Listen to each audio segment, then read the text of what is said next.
ട്രംപിന്റെ ഉപാധികൾ തള്ളി യുദ്ധം അവസാനിപ്പിക്കുന്നതിന് 5 നിബന്ധനകൾ വച്ച് ഇറാൻ. വെടിനിർത്തലിനുള്ള ട്രംപിന്റെ 15 ഉപാധികൾ തള്ളിയാണ് വെടിനിർത്തലിനുള്ള 5 ആവശ്യങ്ങൾ ഇറാൻ മുന്നോട്ടുവച്ചത്. ഇറാൻ ഉദ്യോഗസ്ഥരെ ഉദ്ധരിച്ച് പ്രസ് ടിവിയാണ് ഇതും സംബന്ധിച്ച വാർത്ത റിപ്പോർട്ട് ചെയ്തത്. ഹോർമുസിലെ ഇറാന്റെ പരമാധികാരം അംഗീകരിക്കണം, ആക്രമണങ്ങൾ ഉടൻ അവസാനിപ്പിക്കണം, വീണ്ടും യുദ്ധം തുടങ്ങില്ലെന്ന് ഉറപ്പു നൽകണം, യുദ്ധത്തെ തുടർന്നുണ്ടായ നഷ്ടങ്ങൾക്കു കൃത്യമായ നഷ്ടപരിഹാരം നൽകണം, ഇറാനിൽ വീണ്ടും യുദ്ധം തുടങ്ങില്ലെന്നത് ഉറപ്പാക്കാൻ സംവിധാനങ്ങൾ ഏർപ്പെടുത്തുക എന്നിവയാണ് നിബന്ധനകൾ. ഇതിനിടെ ഇറാന്റെ പ്രധാന എണ്ണ കയറ്റുമതി കേന്ദ്രമായ ഖാർഗ് ദ്വീപ് പിടിച്ചെടുക്കാൻ US നിർണായക നീക്കം നടത്തുന്നതായി റിപ്പോർട്ട്. ഖാർഗ് ദ്വീപിൽ തങ്ങളുടെ കരസേനയെ വിന്യസിക്കുന്നതിനെക്കുറിച്ച് US ചർച്ച നടത്തിയതായി വാർത്താ ഏജൻസി റോയിട്ടേഴ്സ് റിപ്പോർട്ട് ചെയ്തു.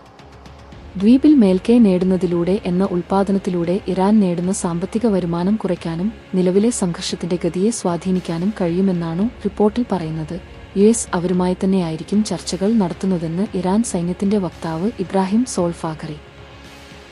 പശ്ചിമേഷ്യയിലെ യുദ്ധം നിർത്താൻ ഇറാൻ ആഗ്രഹിക്കുന്നുവെന്നും 15 ഇന പദ്ധതി മുന്നോട്ടുവച്ചിട്ടുണ്ടെന്നും US പ്രസിഡന്റ് ഡൊണാൾഡ് ട്രംപ് പറഞ്ഞ് ഒരു ദിവസത്തിനു ശേഷമാണ് ഇറാൻ സൈന്യത്തിന്റെ പ്രതികരണം. ഞങ്ങളെപ്പോലുള്ളവർക്ക് നിങ്ങളുമായി ചേർന്നു പോകാനാകില്ലെന്നും അദ്ദേഹം വ്യക്തമാക്കി. ഇറാന് അമേരിക്കയ്ക്ക് വിലയേറിയ സമ്മാനം സമ്മാനിച്ചുവെന്നും അത് ഹോർമുസുമായി ബന്ധപ്പെട്ടതാണെന്നും US പ്രസിഡന്റ് ഡൊണാൾഡ് ട്രംപ്. ഫെബ്രുവരി 28-ന് യുദ്ധം ആരംഭിച്ചത് മുതൽ പ്രത്യക്ഷത്തിൽ അടഞ്ഞുകിടക്കുന്ന ഹോർമുസ് കടലിടുക്കുമായും ക്രൂഡ് ഓയിലും പ്രകൃതിവാതകവുമായും അഭേദ്യമായ ബന്ധമുള്ളതാണ് സമ്മാനമെന്നും ട്രംപ് വെളിപ്പെടുത്തി. അതേസമയം എന്താണതെന്ന് പറയാന് ട്രംപ് തയ്യാറായില്ല.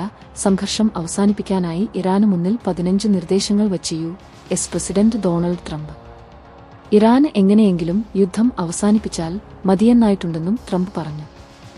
എന്നാൽ US ഒരു ചർച്ചയും നേരിട്ട് നടത്താനുദ്ദേശിക്കുന്നില്ലെന്നാണ് ഇറാൻ